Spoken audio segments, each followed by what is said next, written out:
Senator Sullivan, Senator Gillibrand. Thank you, Mr. Chairman. General Dunford, your fellow chiefs have told me that they are not aware of any instances of issues with unit cohesion, morale, and discipline as a result of open transgender service. Have you heard of any such incidents? Senator, thanks. I wouldn't typically hear of individual cases of cohesion or discipline issues, and maybe just a comment on transgender. For me, the issue with transgender has never been about cohesion or discipline anyway. It was just about any individual, regardless of circumstances, being able to meet the physical and mental qualifications of being worldwide deployable. So if an individual is serving without accommodation, then I don't think I'd expect to see discipline or cohesion issues in that unit. During our last discussion on this topic, you said that you would treat all service members, including transgender service members, with dignity and respect. The recommendations on transgender service and the accompanying panel report were released as part of the DOJ's filing on Friday night. Service members found out in the news that the department had submitted a report that cast aspersions on their fitness to serve, implied they could harm the lethality of the force, and left their futures in the military up in air. Do you think this rollout accords transgender service members with the dignity and respect they deserve? Senator, one thing we've tried to clarify for our men and women that are currently serving is that, and I can't talk about any changes in the policy, but one thing that didn't change was the status of the men and women that are currently serving. That's not what the impression the report leaves. Do you know whether this has created anxiety among these troops? Have you met with any transgender troops given this report? I have not since the report was released, Senator. I recommend that you do so you are more informed. Secretary Mattis, one of the things that struck me about your panel's report was its claim that, quote, unlike past reviews, the panel's analysis was informed by the department's own data and experience obtained since the Carter policy took effect. That's why I've been asking the chiefs about unit cohesion. In fact, General Milley put it with regard to the Army as precisely 0 instances of units with less unit cohesion, morale, and discipline.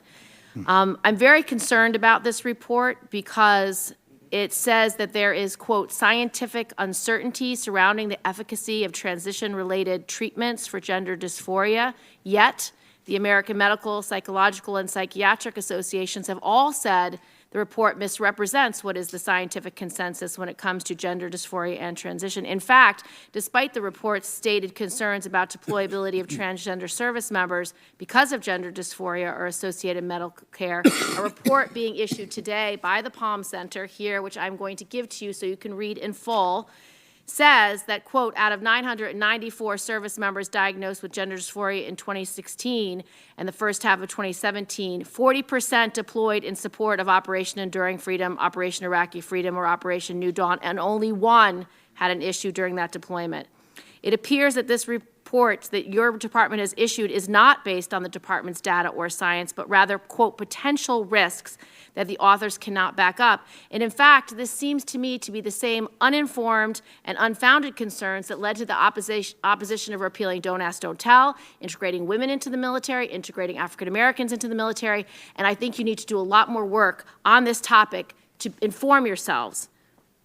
What is so different about transgender service that makes you think that through the data and medical science don't justify it, transgender service will harm the readiness and lethality of our force? Well, Senator, I regret that the way you characterize it. I would remind you that when I came into this job, I said I don't come in with a preordained or agenda to change something. I'm in to carry 3 lines of effort forward. One of them was to create a more lethal military, and I believe that service in the military is a touchstone for patriotic Americans. The military protects all Americans' freedom and liberty to live as they choose, and we're proud of that. 71% of 18 to 24-year-old men and women in this country do not qualify for medical, legal, behavioral, intellectual reasons to enlist as a private in the U.S. Army, 71%. In this case, I was meeting with the service chiefs and the chairman, but not as the Joint Chiefs, as service chiefs last spring, and they were asking me questions because we were coming up on the advent of the induction of transgender. And they want to know how they were going to deal with certain issues about basic training, about deployability. And I said, didn't you get all this when the policy came out, the Carter policy, we call it? They said, no. And I said, well, did you have input? They said, no, they did not. So I convened that panel. That panel was made up of combat veterans, the vice chiefs of the services, and the undersecretaries, and they called together transgender troops. They brought in commanders of transgender troops, and they brought in and listened to civilian and military medical experts who have provided care for transgenders both in the military and outside. Will you please and I gave my 44-page advice. I'd like to have it entered, Chairman, for the record. And a list of all experts you consulted, please. Pardon? I would like a list of all the experts, medical experts that were consulted for that report, please. Okay, right now, this is under litigation. I'll see what I can provide, or when I can provide it, I'll do that, Senator. But at the same time, I'm basically, my responsibility is to give the best advice I can for making a lethal force. And I think that right now, the Carter policy is still in effect, and we have the 4 cases being litigated. Why these issues like this would not come to service chief level, generally, unless it was a very, very, I would call it newsworthy situation. And reason is that under the Carter policy, the reporting is opaque. We cannot report that a problem emanated from a transgender. We cannot, under the Carter policy, do that. So the question you've asked the service chiefs and the chairman are ones that right now the Carter policy prohibited that very information from coming up because it's private information, and it's specifically called out in his policy statement. So it's impossible for them to have responded to you. And I would just say that right now we look at medical conditions.